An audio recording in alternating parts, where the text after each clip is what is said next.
Time for some best books of the year.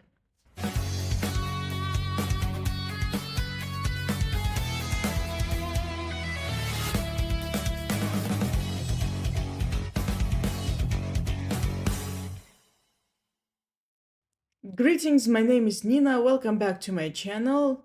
And 2024 is coming to its end. And it's time to name books that I liked a lot in 2024. So let's get started. In my previous videos, I picked 10 books. In this one, however, I picked, I think, 20. So let's go through them. The order of the books is incredibly random, so let's get started. So the very first book that I grabbed is Mistborn: The Final Empire by Brandon Sanderson. This book made me realize I want to read more Sanderson, and I also want to replace this edition with a hardcover. I have books 2 and 3 in hardcover. I need to buy a new edition and give this one to the library. So this one was brilliant. In a matter of weeks, it became one of my favorites, and I keep thinking about this book. And what I like a lot about the Sanderson books, well, at least Mistborn and the Stormlight Archive and Elantris, is that at the start of each book, everything is awful, but then there's a seed of hope at the start of each book, and there are characters who are like, things can be better. And they are slowly trying to improve things, and by the end, spoiler alert, they succeed, and I like it a lot. So I read the 2 books by Brandon Sanderson this year, this one and Elantris, and I like this one better.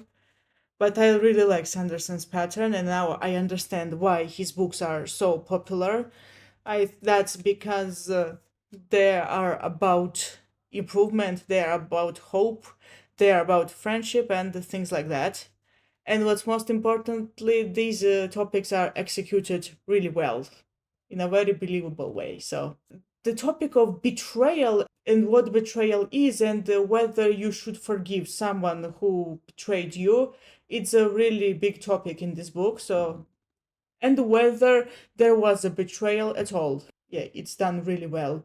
Great magic system, great themes, great execution, everything. I love it. So I do need to point out that I have made this year a video best 2024 books so far, and the books that were the best in that video aren't necessarily going to appear in this video because some books simply fade out of my memory. Unfortunately, that happens. But here, the books that appear here are the ones that I remembered very well. So the next book is the very first book that I read this year, and I loved it. The Last Unicorn by Peter S. Beagle. This book shaped my love for classic fantasy, and I love how atmospheric the book really is, and I do keep thinking about it. I know that there's an animated adaptation of the book, but I haven't seen it. I should watch it. It's a really touching story, and it's really beautiful. And it's full of music. Spiritually, it's close to Lord of the Rings because Lord of the Rings is full of music, and so is this book, and yeah. The next book is A Good Girl's Guide to Murder trilogy by Holly Jackson. Okay, technically, I read 2 books this year. I have read the first one in 2023. But I decided to focus on the entire series. After all, I read most of the series this year, so here's the second one, Good Girl, Bad Blood, and the third one, As Good as Dead, the darkest novel in the series. It's really dark. Just, it was so shocking. You know what, given that Holly Jackson is a modern writer, she was writing at the age of the mighty internet, and while reading this book, I kept thinking, I can't imagine what her browser history looks like. Seriously, this girl must have had the most shocking and scariest browser history in Great Britain, I guess. Yeah, great trilogy, great series. I need to read them again. And yes, I know that Netflix has released a TV show adaptation of the books, and I haven't seen it. But I've heard that there were changes that did not necessarily make sense, so this is what kept me from watching the series. I will abstain from watching the series for a while, but who knows, maybe I will watch it in the future. Still solid trilogy. Next book over here is Yellow Face by R.F. Kuang. This is my first book by this author. I've heard of R.F. Kuang before. I've heard of her books, but I've decided to not to read her books because I sensed that they weren't necessarily for me. Well, her fantasy books. This isn't a fantasy book. I thought that I wouldn't read her books, that she isn't my type of writer, but then Yellow Face came out. First of all, the book has a really interesting, memorable cover. It's simple but memorable. And then I read the synopsis of the book, and then I realized that I do need to read this. This book is basically a satire on what it means to be a writer and what it means to interact with an audience. I like how this book makes fun of readers who think they can control what a writer can or cannot write, even if the writer has actually stolen the work from another author. Speaking of this book, I came across a review of the book by a clockwork reader, Hannah, that's her name. She wrote that she was kind of disappointed in the book because she expected to be about something else, but instead she got the book about engaging in social media drama, the Twitter drama above all. Yeah, she was kind of disappointed by that, but that's what got me. I actually enjoyed the book because of this, because Twitter drama, it does kind of affect authors, I guess. And this book makes fun of this phenomenon called cancel culture. I do really enjoy how this is played out here. The main character isn't necessarily a nice person, and she tends to justify herself, and she tends to blame others for her misfortunes. And yeah, I think that one thing that would have made this book even better if there was the main character's right to insanity, but that's just my opinion. But still, I love how this book makes fun of certain individuals. I mean that the ones who scream for justice, but they only scream for the sake of it, not because they necessarily want justice. They just want something to cry about, and I love it. Next comes the book that I read in one night. Literally, I read it in a matter of hours. I named this book my favorite on the very next day, and this is The Giver by Lois Lowry. I've heard of this book before. I did not think I'd ever read it, but then I entered a bookstore. I saw it. I was going to buy another book, and then I saw this one too, and then I was like, I need to buy this too. First of all, I really like the edition. This is very beautiful. But above all, I really like the story of the giver. Intelligence, integrity, courage, wisdom. These are the qualities a receiver of memory must have. In other words, the receiver of memory has to have qualities of all of Hogwarts houses. Yeah, I know that this book was written before Harry Potter, but still. This is a dystopian book. While reading the book, I did find myself thinking about other classic dystopian novels like 1984 and The Handmaid's Tale. But there's a difference between all the other dystopian books and this one, because this one is much more character and action focused and less setting focused. Yeah, I love a good dystopia, but I do realize that dystopia genre is mostly a setting driven genre, and the characters and their thoughts and feelings and even actions, they do not really matter that much. It's quite the opposite here. Sure, the world building isn't like what it's like in The Handmaid's Tale or Brave New World or 1984. But then again, this story is much more touching, much more character focused, much more action focused too. Well, there isn't too much action, but there is more action compared to other dystopias. Well, this is a really brilliant novel, and I'm definitely going to read it again. Next book is a reread in English, The Hobbit by J.R.R. Tolkien. So I read this book in Russian, and this year I read it for the first time in English. I even made a TikTok, a very small section of the book that became a 2 hour long film. But anyway, this is a really charming and whimsical story. Well, it's much more whimsical compared to Lord of the Rings. You know what? A lot of people prefer Lord of the Rings over The Hobbit because The Hobbit is much more whimsical. But that's what I love about the book. And speaking of Lord of the Rings and being whimsical, there is something to say, but I'm going to say it a little bit later. Now let's focus on The Hobbit. I do really love Bilbo as a character. To be honest, this year I realized that there are 5 fictional characters that basically define me. 5 fictional characters that make me think, these people are literally me. I'm like them. And the Bilbo is one of them. So basically, Bilbo is a homebody. He's relaxed. He's a chill life, but then he goes on an adventure. Then he realizes that he does have a spirit for adventure, and he proves his heroic and loyal self, and I love it. Bilbo is such a sweetheart here, and I love it. You know what? I read The Hobbit for the first time in 2008, and back then, when I was reading the book, I thought, Thorin is an asshole. But this year, when I read the book, I thought, Thorin is still an asshole, but he does have at least one point. Well, that's a long debate, but I do remember that I disliked Thorin back in the day. But I do kinda understand him now, at least in some aspects.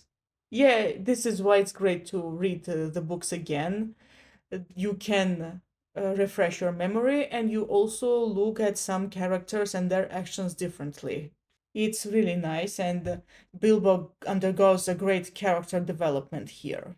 So next one is The House in the Cerulean Sea by T.J. Klune. I actually wanted to have the US edition of this book because that cover was much more colorful and uplifting, but then I got myself a much more reserved UK edition. But that's okay. This is the edition I actually found in Italy, and I understood that I might not find another edition, so I got the edition that I found. Simply Perfect, V.E. Schwab. Yeah, there's a blurb from V.E. Schwab. So in this book, compared to other fantasy books, magical creatures and magic are something out of the ordinary. Well, kinda like The House Moving Castle by Diana Wynne Jones. In that world, magic is something everyday like. Sure, I know that these 2 books are really different, but I mentioned them in one sentence because magic tends to be something hidden from ordinary people or something epic and grandiose. And in House Moving Castle and House on the Cerulean Sea, it's neither. It's something everydayish. Well, it's a little bit more epic in House Moving Castle, but still. Anyway, this is the story of a social worker, Linus Baker, who is sent to this orphanage where 6 dangerous children and their guardian reside, and really uplifting story and really touching, and Arthur Parnassus is amazing. This book also does have its weird,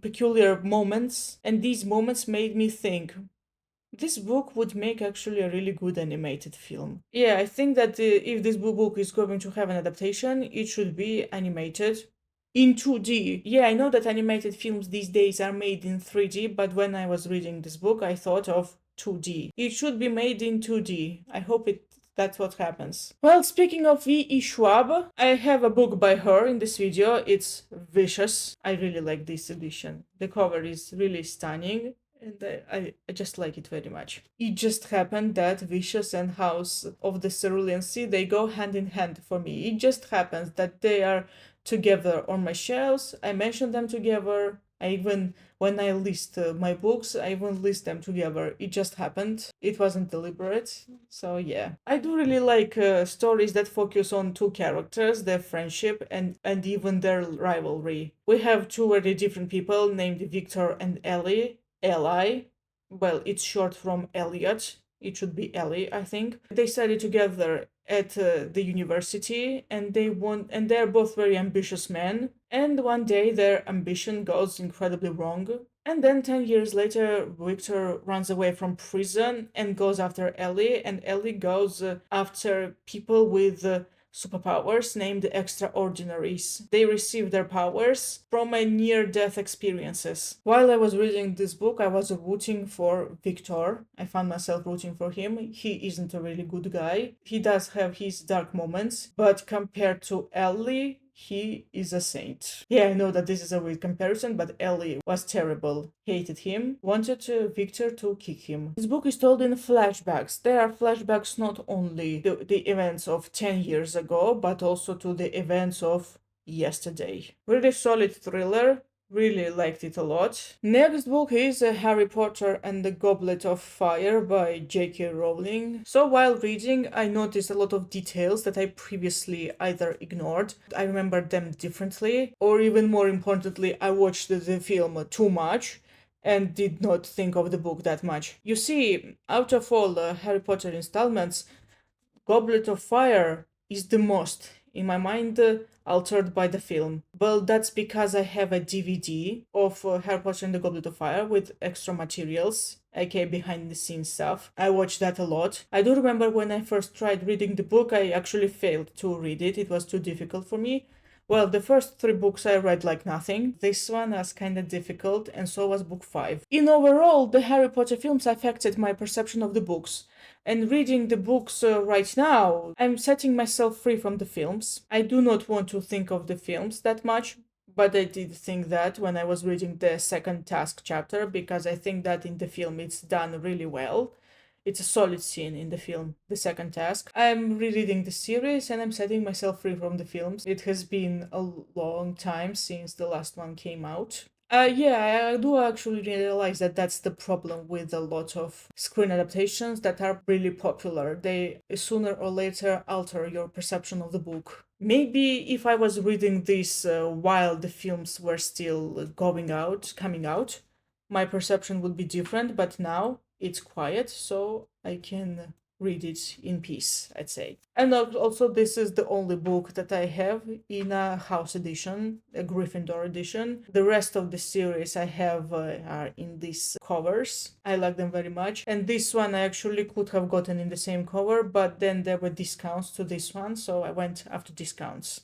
Next, we have some classics here. I really liked A Clockwork Orange by Anthony Burgess. Yeah, it was kind of really odd for me to read a book in Russian where a few words were written in Latin. They were still in Russian, but written in Latin. Maybe I should read the original to understand why this whole ordeal happened, but I'm glad I read the Russian version because maybe the English version would be really difficult for me to understand.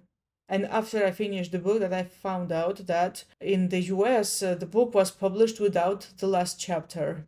I do not remember why, but that's what happened. This is a really strong novel. This is the book that makes you think a lot. And above all, it makes you ask a question. Should you beat violence with more violence? That's a good question. Should you take somebody's free will?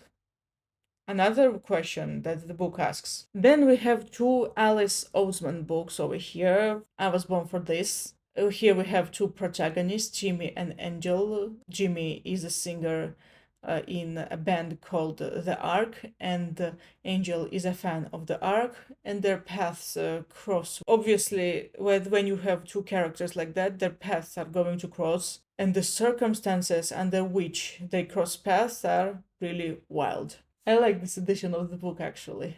Well, allow me to compare the book to Radio Silence, the next best book of the year here. So, in both of these books, you have a main character cross path with a creator she likes, whether it's a singer of the band or whether it's a creator of her favorite podcast, like here. The thing is that what I really liked about Radio Silence is that the creator is relatively niche and the main character actually has a talent of her own, and this makes the creator and the fan more or less on the same level. And this is the type of creator slash fan interaction that I actually enjoy. Here, on the other hand, you have a mainstream band singer and he's a fangirl.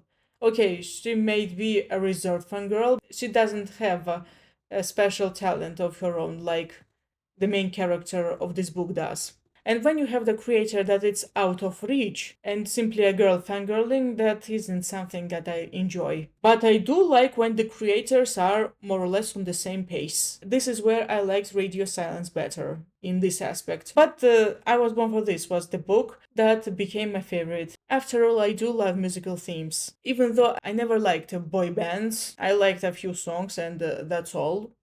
I do remember there was a period in my life when I liked at least a few Backstreet Boys songs, and that's mostly happened because my cousin is a huge fan of Backstreet Boys. Maybe I also remember that there was a song by Westlife I liked, and recently I discovered Bye Bye Bye by NSYNC, and that's kinda all. Never really liked boy bands. I do actually understand that technically metal bands, well, lots of metal bands, technically boy bands, because because everybody is a boy in the band.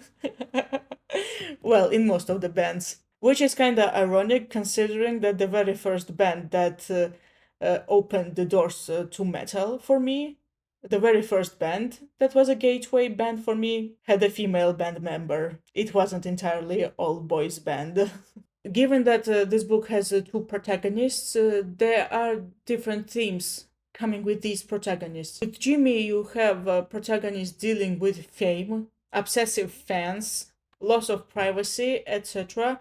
And with Angel, you have risks of being an extreme fangirl, and also. So, this one, just like Beneath the Wheel by Hermann Hesse, is about how studies affect you. You have a choice between what society wants you to be and what you want yourself to be.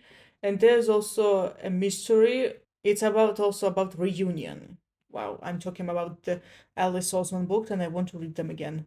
I think I spoke about them too much. Moving on.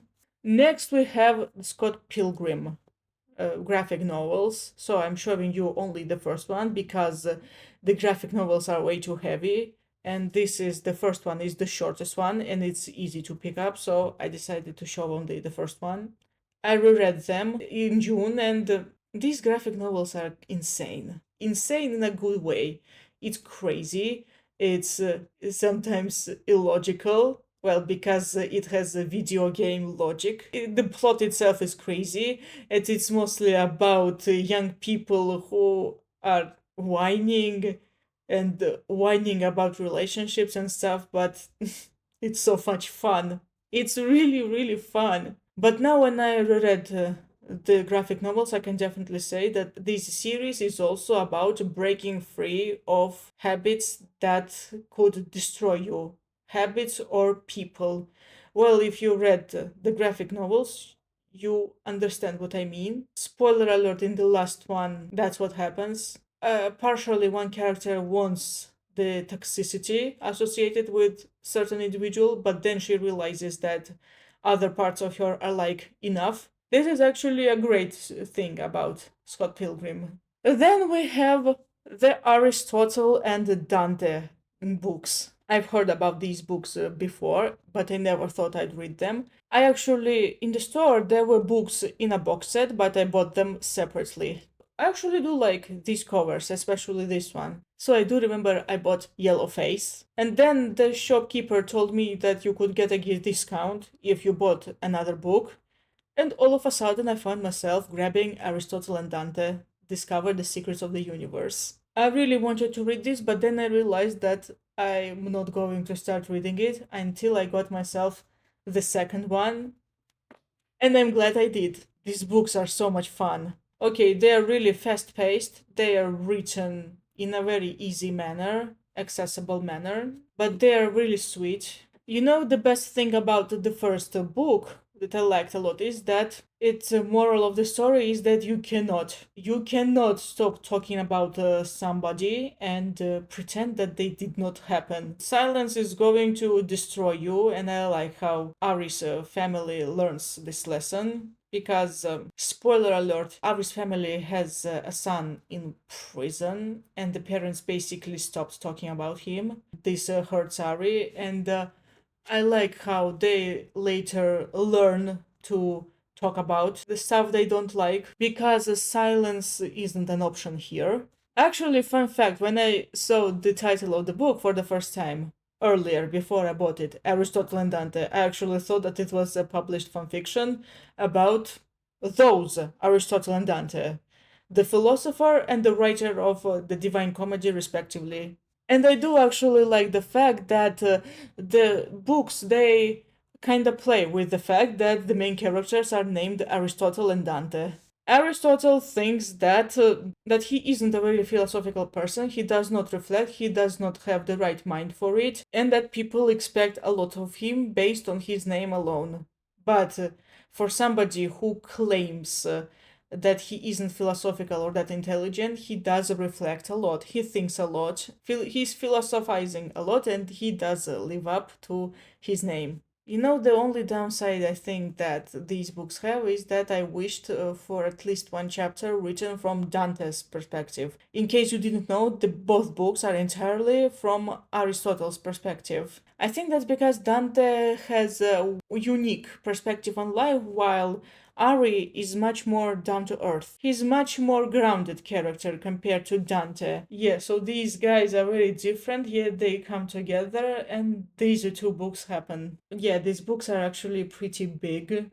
Simon and Schuster tends to publish quite big books, but they're both so brilliant and I like the second one much more. Next book is actually a reread. It's I Am Ozzy by Ozzy Osbourne. You know, actually, I'm thinking of making a video of my comfort books, the books that I would read passages from. They comfort me, they uplift me, and I'm Ozzy is one of them. The book is obviously an autobiography of Ozzy Osbourne, full of its ups and downs. But when you read the book, you realize how crazy Ozzy's behavior really is. Well, at least when he's an adult. And also, things happen to Ozzy, and he's like, oh, I'm innocent, it just happened. And despite him being a drunkard, he actually gives some really meaningful passages over here. If you read the book, you know. I read the book for the first time in 2021, and I read it again this year, and it's still really good. So, in the late October, early November, I realized that I was getting tired of all the books that I was reading, and I needed something lighthearted, something more mainstream. Well, nothing wrong with reading more mainstream books. And I thought of this book. And on the 6th of November, I went to the library. I found this book over there. And then I was like, yeah, I'm going to read it. What could possibly go wrong? I expected a mainstream book that I would simply read and be okay with it. What I got instead was one of my favorite books. When I scroll through TikTok or Pinterest, my feed is full of videos and arts dedicated to this book. And the book is simply really lovely. I love it so much. I absolutely love Summer in a Pioneer Tie by Katerina Silvanova and Yelena Malisova. Katerina Silvanova and Yelena Malisova. Like that. So this book is written in Russian. It was published in 2021. It was written way before that. And I know for sure that in 2025 this book is going to be released in English. This book has been translated into Polish, Italian, and German. You absolutely dislike the English cover. I think it's terrible. Just look at this book.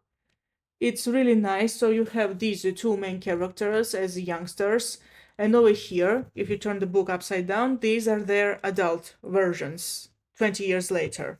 So the book is set in 1986 in a Soviet pioneer camp. There you have two boys, Yura and Volodya, and they meet. Well, the book is mostly from Yura's perspective, and I'm not going to say too much here because I have already made a video dedicated to this book. So if you're curious, so you can watch that video where I speak about this book. This is one of the most expensive books that I have bought, but it was definitely worth every lari that I spent on it. So I still go through the passages of the book. It's definitely one of my comfort books. Funny enough, that when I was reading the book for the first time, my perception was different. I kept noticing some other things, but then I forgot about them when once I finished the book. And once I finished the book, what I had what was left was the touching story of these two special friends. Well, friends is a sentence used in the book. I did not come up with it. I also read the second one, What the Swallow is Silent About. At the time of making that video, I haven't read that one yet. I do not have a physical copy of that one. I have it on my Kindle, and I did not really enjoy it. Well, mostly because I did not like what they have done to Yura. In the first book, he's such a lively character. He's full of life, even as an adult. But in the second book, he feels so surface level. Well, there were a lot of things I did not like about the second book. What the Swallow is Silent About. There are a lot of things, but I'm not going to focus on the negatives here. I want to focus on the positives, and this book is absolutely amazing. And finally, the last book in the video. Well, technically, I haven't finished it as for December 22, 2024, but I'm definitely going to finish it before the year ends. And I actually read the book before, so this is kind of cheating, but I do not care. Lord of the Rings by J.R.R. Tolkien. Well, reading the books for the fourth time. This is my fourth time reading the book. I did understand that the books are really whimsical. Okay, they're not entirely whimsical, but there are whimsical moments that I did not really notice before. Well, it isn't just about Tom Bombadil, but about the characters and the story itself. Now, obviously, Lord of the Rings is epic. It's grandiose. It's really touching, really emotional. It's comforting and cozy and everything. It's also dark and brutal at times. But one aspect of Lord of the Rings that is actually left out a lot, it's a whimsicalness. While reading the book, I did understand how the films completely altered my perception of the books. Okay, I like to say that metal has altered my perception of Tolkien overall, Tolkien books, but the films by Peter Jackson, they completely altered my perception of the books. Because while reading the books, I kept remembering the scenes from the films, especially with the first one. You know, while reading, I also understood that I envy people who read the books before Peter Jackson came along with his trilogy. Okay, it's easier for me to read the Harry Potter and A Song of Ice and Fire and not attach the adaptations to the books in my mind. But with Lord of the Rings, that's completely impossible. Well, that's because while reading Harry Potter and A Song of Ice and Fire, I read them as the adaptations came out. They're intertwined. But with Lord of the Rings, the films came first. Now, obviously, I do love Lord of the Rings a lot. My attachment to the films is stronger than my attachment to the books. Actually, there's a lot to say about Lord of the Rings, but this video is already long, so I'm going to stop here. The Lord of the Rings I'm going to read again and again and again and again. And that's all. Thank you so much for watching. I hope you enjoyed this video. These are all the... Oh wait, ladies and gentlemen, I was completely wrong. The Lord of the Rings is the last physical book. I have forgotten that I have read books on my Kindle too. Well, they're not Kindle Unlimited books, but they were simply the ones that I simply read on my Kindle. Well, I do not have the physical copies because I did not find them. I tend to forget about books that I read in e-format, but still I want to talk about them. The one book that I read is written in Russian by Russian writer Kir Bulichov. In English, for some reason, this book is translated as Those Who Survive, but the original Russian title is Poselek, the village. This is the book about members of a spaceship. The spaceship crashed, and people who were on the spaceship, they landed on a really strange planet. And 17 years later, a new generation is raised. The new generation goes to action, and this book is mostly about how different generations perceive things. I mean that older generation remembers that things were different, and older generation has their own knowledge and how things should be done. And the younger generation is completely different. The younger generation remembers their surroundings. The younger generation remembers things differently. For a younger generation, this or the planet is their new home. The story really impressed me. If only I had a physical copy. Sucks that I did not find it. But I'm definitely getting it when I find it. And the last book, the really last book in this video, you wouldn't believe it, ladies and gentlemen. I never thought I would read the book at 30 years old. but I did. I read for the first time and really enjoyed The Hunger Games. Yes, ladies and gentlemen, I skipped all the Hunger Games hype back in the day and read the books for the first time in November or December, I do not remember. Anyway, I do remember back in 2010 when I was 16 years old, I was going through a bookshop and I noticed a book called The Hunger Games. It actually had a really terrible cover, and I really hated it. It was done in the same style as a Twilight. Well, the Russian edition of Twilight was like this, and they made The Hunger Games look like this. That was before the films came out. So yeah, The Hunger Games had a really vanilla cover, and even more vanilla annotation. It's about, yeah, they love each other, but they're forced to fight to death. How is love going to win? La la la la la. This vanilla annotation and the vanilla cover, they have alienated me from reading the books. The annotation should have been like this. So Katniss Everdeen, she looks after her family, and tries to survive. And then one day she volunteers to go on the Hunger Games in the place of somebody she loves, and she tries to survive the Hunger Games. That would have been a much better annotation or something like that. I'm sorry, I did not come up with necessarily right words, but you got the point here.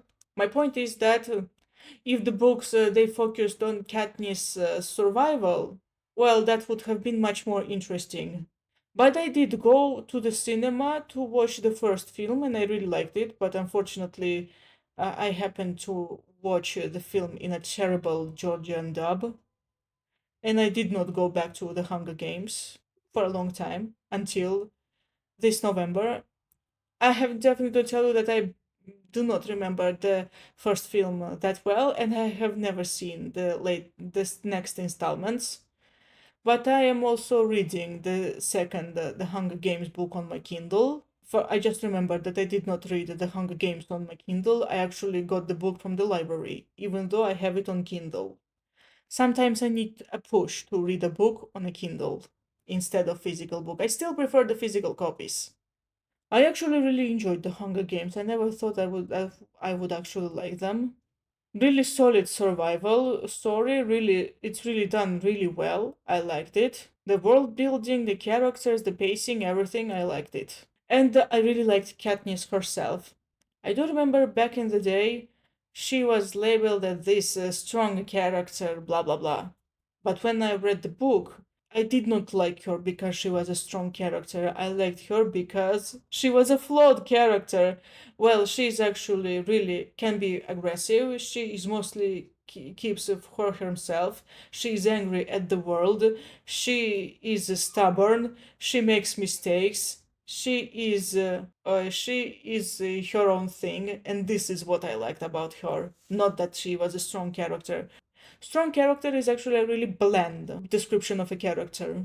And Katniss is more than that, and this is why I liked her. Really cannot believe I actually read and liked The Hunger Games, but that's what happened. And that's actually all. Thank you so much for watching. I hope you enjoyed this video. What are the books that you read this year that you enjoyed a lot? Let me know down in the comments. See you next time. Goodbye.